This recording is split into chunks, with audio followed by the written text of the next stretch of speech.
Welcome back everyone, I'm Plays Games, this is EVE Online and this is a special episode detailing the brand new expansion which has been released on EVE Online today, which for me is the 13th of June 2023.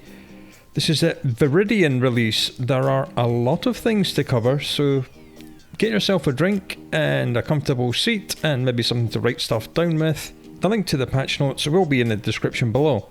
And these are the patch notes. So let's have a go down them. We have these new things called Corporation Projects, which are very similar to the Air Career program. Other than that, player corporations can now make tasks for people to do. So let's have a look at that. The way to do this is you go to the social folder in the Neocom, open Corporation, and in the Home tab there is now a Projects tab, which you can create your projects in.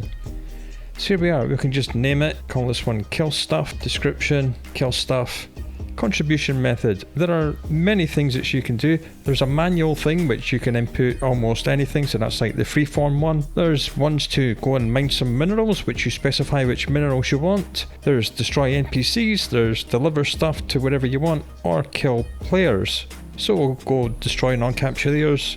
You can specify a solar system if you wish, I'm not going to bother. We'll just say 5. Which career path is this going to be making use of? This is so that new players kind of understand what is going to be required of them. So we'll just say Enforcer because it's destroying non-capsuleers, and we'll click Create New. And this will appear here in the corporation, and it will also appear in this new icon which has completely replaced the journal. The journal no longer exists. It is now called Opportunities. So if we scroll down here, it looks a little bit of a mess until you start filtering it. This is where all your agent missions and combat anomalies can be found. Homefront Operations, we'll get into these later. And here is a project we just made. So we'll just click on this. And if you click on track, it will be up here, like any regular mission. But remember, I created this mission about 3 seconds ago, so this is really cool. And this will show how far along the project is to being done and who contributed to it. So you can see who in your corporation is a lazy freeloader and perhaps needs to be kicked out. So let's just get a mission and we'll go and blow up some bad guys and we'll see this update in real time. Alright, we've found ourselves some bad guys. Let's kill them. There we are, it's updating in real time, which is fantastic. Just what you want, nice and responsive. And there we are, you get a notification, project completed, it's despawned straight away, and if we go to opportunities, indeed it has disappeared. So if we go to open project history, which will reopen the corporation tab, shouldn't really do this and I'm still killing things, but you know, I'm sure I'll survive. We can see we have 2 completed today because I made one previously as well. This is the one we've just done. And as a whole, we have the entire corporation has completed it. And the top contributor was me. And I did 100% of it because I'm the only person that bothered to do it. So that is really rather cool. And this allows you to see who did everything on each of your projects that you made. So that's a really good way for corporations to get their members to do things without having to micromanage. Instead of having to send out emails and ask people on Discord to do stuff and write it down on a notepad, you just make your own missions now. It's fantastic. As I said previously, this Opportunities UI has completely replaced the journal, so your agent missions, which like what we're doing, is listed here. There are filters at the top. These buttons should be bigger. There's no point. This is another bugbear I have with the modern UI. Look at all this empty space here. What is all this empty space at the top? Here. And then all these tiny little buttons. Make the buttons bigger and make them fill the whole space. God damn it. Right, agent missions. This is the one we're doing. You can start conversation with the guy here. It tells you exactly what you need to do. Rewards, loyalty points, time bonus, how much time is remaining, which is a nice touch. I like that, it's pretty good. Start conversation, then complete mission. Alright, so that's pretty good. The next thing we need to talk about are corporation loyalty points. Corporation taxes will now also take a share of your loyalty points, and corporations can spend these loyalty points in the same way that players can, which is pretty cool. And there are now skins for structures, but they are only limited time, they are not permanent. So if your corporation wants to have your corporation skin on your structure all the time, you're going to have to work for it and keep up the payments.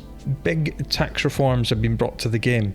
This mainly affects player-owned structures to kind of rebalance these out. I'm not going to read all this out, it's very technical and lots of tinkering with small percentages and things like that. I will scroll through. In Nullsec, some systems had an inherent bonus to industry, and these systems have now had that bonus removed, so all systems are now exactly the same. There is no inherent value in any one system when it comes to industry. It's probably a good change. And for the next few days, the normal sales tax for all market transactions has been reduced from 8% to 4%. So sell, sell, sell. Now is the time to buy and sell stuff. New ships wise, we have the first Tech 2 capital ships in the game. These are Lancer Dreadnoughts. Obviously one for each of the 4 factions. There's the Amar one, and this is actually a missile ship, the Amar one. Very weird. And here's the Kildare one, which does hybrid turrets, so that's not missiles at all. Here is the Hubris, here's his Galenti one, again hybrid turrets. And here is the Valravan, which is the Minotaur one, which again is projectile turrets. And all of them have disruptive lances. Now these are very similar to a Titan Doomsday weapon, but don't worry, they're not quite as powerful. These still do a decent amount of damage. They do about a third of the damage of a Titan Doomsday, so that's still quite a lot. But they also do a lot of debuffs in an area of effect around the target. So they stop them from tethering, being able to warp out, dock, jump, use a Stargate, reduces their incoming remote repairs by 50%, so it's pretty good stuff. Here's all the skills you need for them, here's what you need to build them.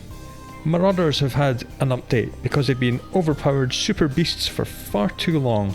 First thing, which affects everyone, is that the Bastion module duration has been increased from 30 seconds to 60 seconds. And the electronic warfare resistance to sensor dampening, tracking disruptors and target painters has been removed. It was at 100% when the Bastion module first came out, and that was insane, so they reduced it to 50%, and that was still oppressive, so now it's gone. It's just gone. You have no inherent bonuses to dealing with E-War in a Marauder anymore. The Kronos has had one mid slot added and has lost a high slot. It's had a little bit of armour increased and a little bit of structure decrease. Most of these changes are, as always, PvP focused, but we have some PvE applications as well. Let's have a look at the Kronos. This is a Kronos fit I made yesterday, just before the patch hit. You see in the fitting it did have 2 small tractor beams, but it's only got 1 now because it has lost a high power slot, but who cares about losing a tractor beam on a Kronos?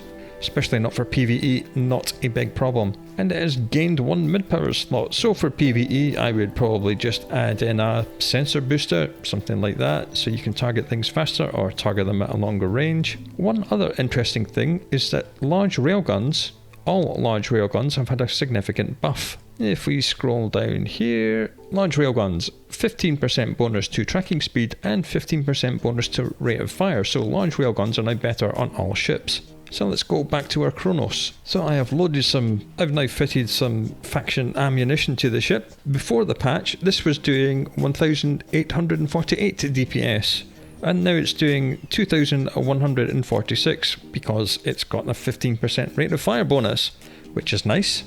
Other ships which are affected by the large rails. Brace yourself, this might take some time. We have our Megathron Sniper, and if we load this with antimatter, this was doing 845 DPS, it's now doing 966, which is a nice improvement. And with Thorium, it was doing 673 DPS all the way out to 111 kilometers, only targets to around 109, so 111 is fine. It is now doing 764, which again is a 15% increase. And again, very similar with the Hyperion.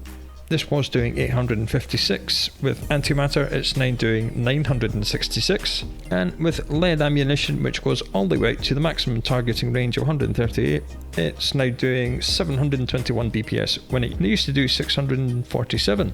Right, back to the patch notes, see what else we can dredge up. Vargurs have had quite significant changes because they have been by far the best Marauder for both PvE and especially in PvP. They've been really rather oppressive in PvP because people have been fitting 3 extra large ancillary shield boosters on them, and that means they're basically unkillable until they run out of cap booster charges. So they have added one low slot and removed one high slot. They've decreased the shield HP, increased the armour HP, reduced the shield booster amount from 7.5% to 5% per level, and they've added a 5% armour repair amount bonus per level as well. So you can now make armour tanked Vargurs. Let's have a look at our classic level 4 mission running Vargur, which we've been using for ages. Load it with some ammo. Nothing about the damage has changed. We have lost a high slot, so we've lost the tractor beam, but who cares? Before the patch, this was repairing 189.8 hit points a second. It's now only repairing 172.5, but I'm sure that's going to be fine for level 4 missions.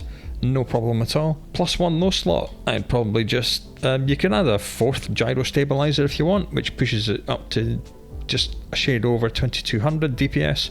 Or you can add a 2nd tracking enhancer, which pushes the fall off range all the way up to 70 kilometers from where it was at 66. Or you can add any other low slot you wish. Doesn't really affect them in PvE all that much, to be honest. I do have this huge fit which I used for the Galenti Epic Arc, and this was repping 498.2 hit points a second. It's now only repping 452.9, which is still absolutely huge and insane. And importantly, the +1 low slot is actually going to affect the DPS on this quite significantly. At the minute, with the 1400mm railguns, it's doing 1569, but now we can add a 3rd gyro stabilizer. It goes up to a nice neat 1700 DPS, which is not bad at all, considering we're lobbing shells all the way out to 120 kilometers. Back to the patch notes. Tech 1 battleships have been changed, as well as Tech 2 Marauders.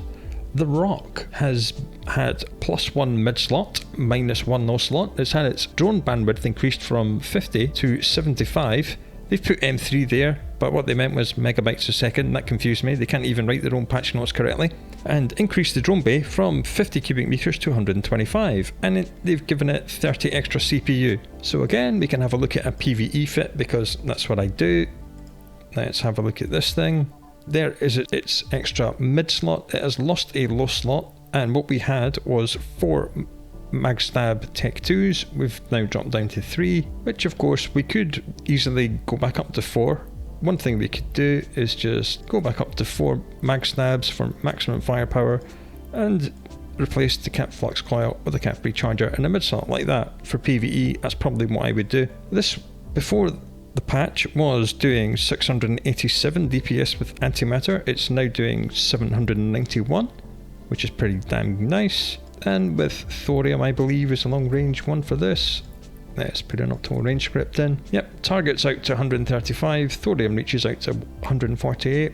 This was doing only 540 DPS, it's now doing 618. Of course, because of the changes to the mid slots, this will become much better for close range brawling. You can add more tank or more webs or other things like that. Another Tech 1 battleship which has been changed is the Maelstrom. The Maelstrom has had its shield boost bonus increased from 7.5% per level to 10% per level, which is pretty big. And it's increased the base maximum velocity of the ship from 94 meters a second to 115. And it's increased the scan resolution so it can target things slightly faster. So let's have a look at a PvE application on that. Here is my sniper fit for PvE. As we see, none of the slots got changed. Before the patch, this was repairing 94.9 hit points a second. It's now repairing 103.5, which is nice. And the base velocity has gone up a little bit as well. And I have made this other fit, which uses a micro watt drive and 800mm guns. The only thing that's changed about this is that it's got faster. It's now going just over 1,000 meters a second with the micro watt drive on. That's not bad, that's kind of what you want. 0-point mass entanglers are a heavy interdictor module which was banned in high sec. They're now not banned in high sec or low sec, so you can use them anywhere you want now. We have this brand new PVE fleet thing called Homefront Operations. These are like a public lobby where you can come together in fleets of between 4 and 6 players to do like miniature incursions, very much aimed at newer players, as we'll see as we go through them. There are various different things you have to do, so you're going to have to bring various different kinds of ships and learn how to work together. So let's go back in game and investigate these things, because these are really rather cool. Here we are back in game. Again, we'll go to opportunities. This is where they live. We'll just filter it for Homefront Operation. These are the ones that are active within our current range. Click on one and read what it says. Valuable artifacts buried inside asteroids have appeared through abyssal rifts. Deplete these asteroids and recover the artifacts. Be warned, hostiles will also be travelling through these rifts, and the longer you stay on site, the bigger the threats that find it will be. Operational intel. This ship contains ship restrictions. These restrictions are pretty much the same for all of the Homefront operations. They are restricted to Tech 1 cruisers, Tech 1 destroyers, Tech 1 frigates, and Tech 1 haulers. I don't think it allows pirate or faction ships. I'm pretty sure this is all Tech 1, because it is kinda aimed at newer players. So, operational intel. Mine the asteroids at this site to discover the artifacts inside before hostile forces overpower you. Tells you who the bad guys are: rogue drones, Triglavians, and drifters. That's pretty evil. Fleet recommendations: size 4 to 5 pilots. Roles: you're going to need miners to mine the asteroids, enforcers to kill the bad guys. Module types you're going to need: mining modules for the miners. It doesn't actually tell you what you're going to be paid for this. That's the one bugbear I have about Homefront Operations, so we'll just go back to Homefront Operations and we'll pick this one. Emergency aid convoy. A repatriation convoy has been ambushed by Guristas pirates. The last survivor is a Charon freighter carrying supplies from extraterritorial habitats needed for the war effort. Get in there and keep that Charon alive until reinforcements come. Again, the usual ship restrictions: Tech 1 cruisers, destroyers, frigates and haulers. And your task: for 15 minutes, keep the Charon freighter alive until the timer ticks down. Hostiles are Guristas pirates. The friendly ship is the freighter. You're going to need 4 to 5 pilots to do this. Obviously you're going to need someone with remote repairers to keep the Charon alive, and enforcers to kill the bad guys. And again, obviously, there we are, remote shield repair modules for logistics pilots. So that is how these Homefront things work. Again, it did not tell us what we're going to get rewarded for doing this, but apparently it's going to be quite a lot of money, or so the patch note says. And here's another one that needs to be saved, and this one is specifying remote armor repair modules to repair this control tower while you're being constantly attacked. So these things are really rather cool. If I can get together a crew of 4 or 5 of you guys, we might run these together, and then I'll make videos about how to do them. So that could be good fun. Of course, that means I'm going to have to do entire fleets of fits, so that's going to be fun for me. Going to have to work out like how many logistics pilots we're going to need, like 4 or 5 pilots, what, 2 logistics to keep the guy alive and 3 enforcers to kill things, all Tech 1. Oh, fun times for me. So yeah, that is a Homefront Operations aimed at new players. I'm very sure that more experienced players will very quickly optimize these, grind the hell out of them, get paid far too much money, and then these will be nerfed to hell, so get into them now before the rewards get nerfed. Not that we know what the rewards are, because it doesn't bloody tell you. Okay, next thing in the patch notes: ecosystem and industry changes. This is effectively just making lots of stuff easier to make, because as part of the industry's changes done a while back, they made everything far too expensive to make, so no one undocked them because they were too expensive to replace when they got destroyed. So lots and lots of things have been reduced in how many things they need to make them. Here we are. Jump freighters have had all this stuff removed, so it's gone from you need 200 of this to you need 0. So jump freighters are significantly cheaper to build now. Volume of all PI commodities has been reduced by 50%, so that's going to make export and importing things in planetary interaction much easier. Some minor graphics changes. There's been more volumetric clouds added to the Homefront Operations sites, so they look pretty cool.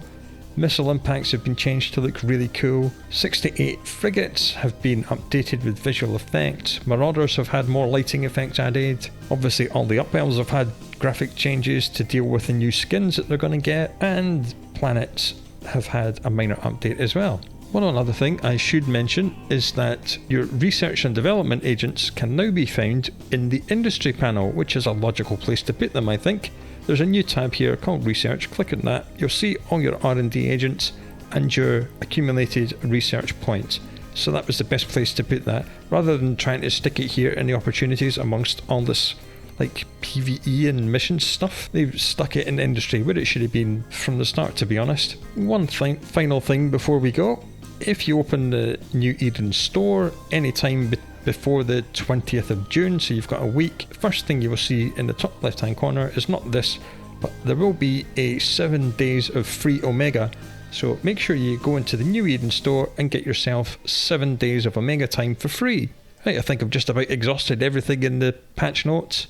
Obviously the fittings I showed you were all for PvE and pretty much spec just for level 4 missions, because that's kind of what we do in this channel. There will be many other theory fits being made right now for various different things. Yeah, so far this patch seems to have been quite widely praised. We'll see how that goes in the next few weeks. Let's hope we can get into the Homefront Operations and work out what they're all about and how much you actually get paid for them. So until we come back for that, or something else, do look after yourself, and I'll talk to you again soon.